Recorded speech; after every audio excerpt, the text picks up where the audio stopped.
This is the most dangerous place a buffalo can stand, chest deep in water, blind to what lurks below, and yet he comes here on purpose.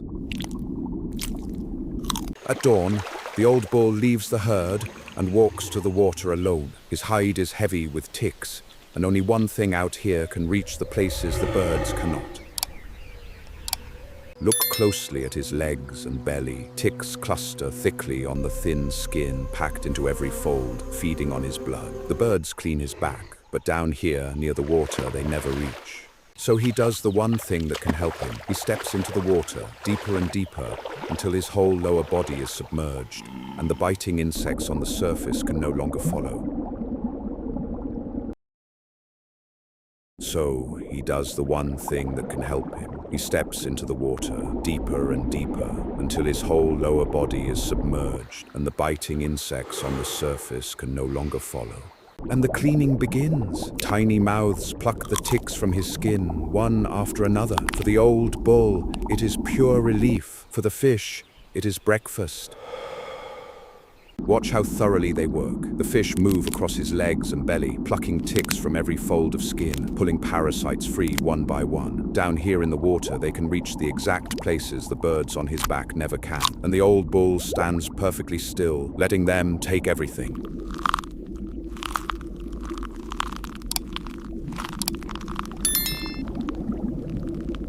A single buffalo can carry thousands of ticks, and the ones near the water are the fattest of all, swollen with blood. Left alone, they drain him and spread disease. The fish strip them away by the dozen, growing fat on the feast, while the old bull grows lighter and cleaner with every passing minute. It seems perfectly peaceful, but this is the most vulnerable the old bull will be all day, standing chest deep in murky water, his legs trapped, his view of the surface broken by ripples. He cannot run, and he cannot see what may be moving toward him beneath the surface. The cleaning comes at a terrible risk.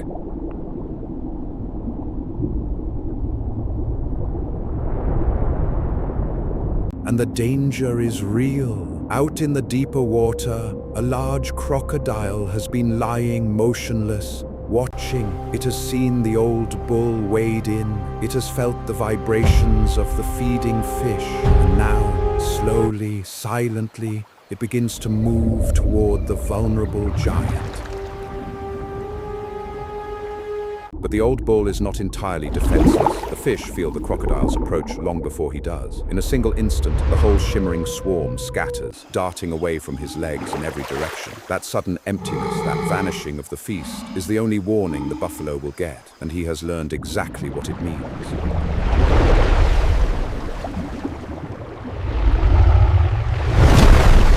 The old bull does not wait to see the threat. He explodes into motion, driving his powerful legs through the water toward the shore, throwing up a wall of spray. Behind him, the crocodile lunges, jaws wide, missing his leg by inches as the buffalo cowers desperately for solid ground.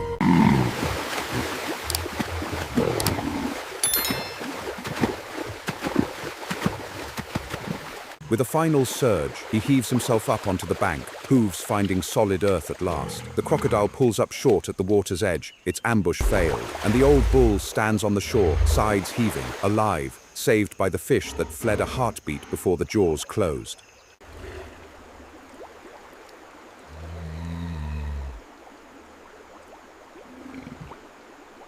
For a long moment, he simply stands there, catching his breath. The bath that was meant to bring him relief nearly cost him his life, and yet his legs are still covered in the ticks the fish did not finish. The old bull faces a hard choice: stay itching and infested, or go back into the water where death is waiting.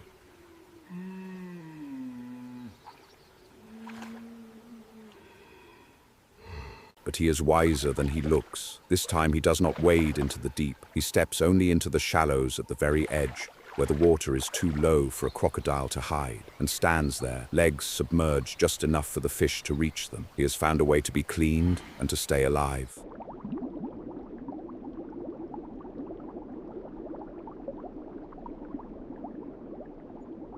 And in the safety of the shallows, the cleaning resumes. The fish return to his legs, plucking away the remaining ticks, and this time, The old bull can watch the clear water around him, safe from any lurking danger. Relief, at last, without the risk.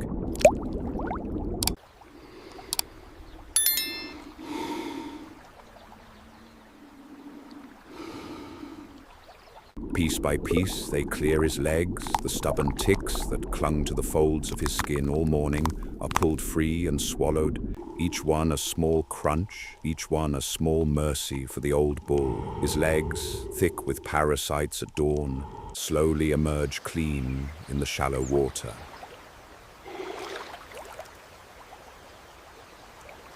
As his legs come clean, the old bull steps back onto the bank, and here his second cleaning crew is waiting. A small flock of oxpeckers drops onto his back, going to work on the ticks the fish could never reach, high on his shoulders and neck. Between the fish below and the birds above, no part of him is left untended.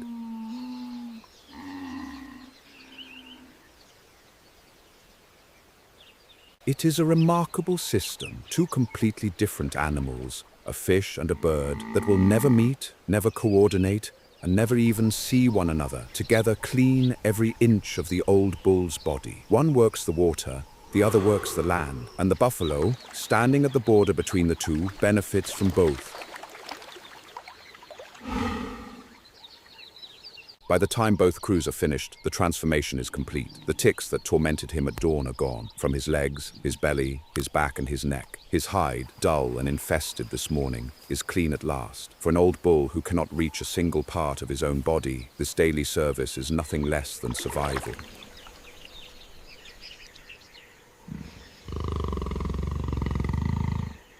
Scientists have found that buffalo return to the same safe stretches of water again and again, learning exactly where the shallows are, exactly where the crocodiles lurk. The old bull's caution today was not luck, it was knowledge, earned over a long lifetime of dangerous baths, and paid for by the ones who did not survive them.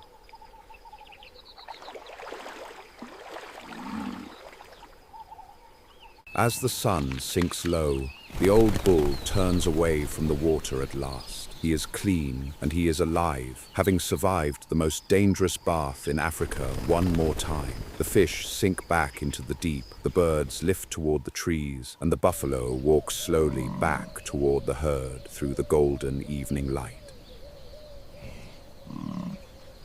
It is easy to see a buffalo as pure muscle and horn, one of the most dangerous animals in Africa, but even he cannot clean himself. He depends every single day on fish he cannot see and birds he cannot reach, risking his life in crocodile water for the simple relief only they can give him.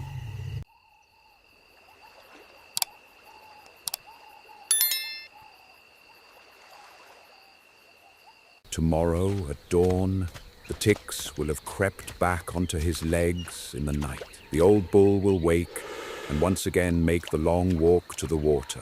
And once again, he will face the most dangerous bath in Africa, because for him, there is simply no other way to be clean.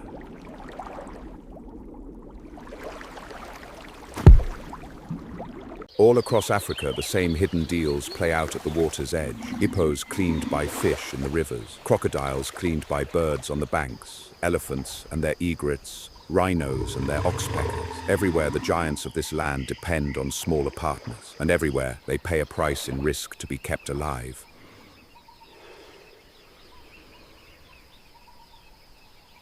We imagine survival in the wild as a matter of strength, the biggest horns, the toughest hide, the fiercest fight. But the real story is quieter than that. It is a giant risking everything for the help of the small, a fierce old bull laying down his defenses in dangerous water, trusting tiny fish and little birds to keep him alive one more day.